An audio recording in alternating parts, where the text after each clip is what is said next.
В името на Отца и Сина и Светия Дух. Амин.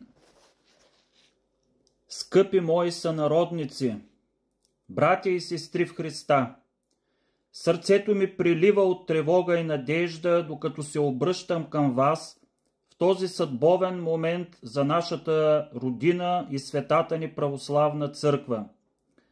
Време е да се обединим в молитва и вяра, да издигнем гласовете си към небето и да призовем Божията милост и закрила. Нека всеки ден през месец юни с чисти сърца и смирени души да прочитаме Богородичния акатист, молебния канон към Пресвета Богородица и молитвата за България, за Отечеството ни от православния молитвеник. Нека думите ни се слеят в единен порой от надежда и любов, който да достигне до престола на Всевишния. Моля ви, братя и сестри, нека не оставаме безучастни към съдбата на родината ни.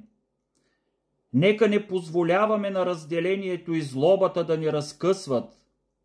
Вместо това, нека се обърнем към извора на всяко добро, към Бога, към Пресвета Богородица, към нашите светци и праведници. Вярвам, че с общи усилия и с Божията помощ ще преодолеем всички изпитания. Ще изберем мъдри и честни управници, които да поведат страната ни към благоденствие и просперитет. Ще съхраним вярата си и ще я предадем на идните поколения.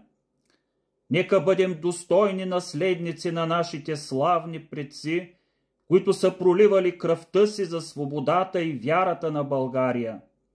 Нека бъдем пример за християнска любов и състрадание към ближния. Призовавам ви, братя и сестри, да се молим усърдно за нашата света православна църква, за нашата родина България, за мир и благоденствие по целия свят. Бог да благослови България, с обич и молитва, ваш в Христа свещеник Васил Василев, град Шумен.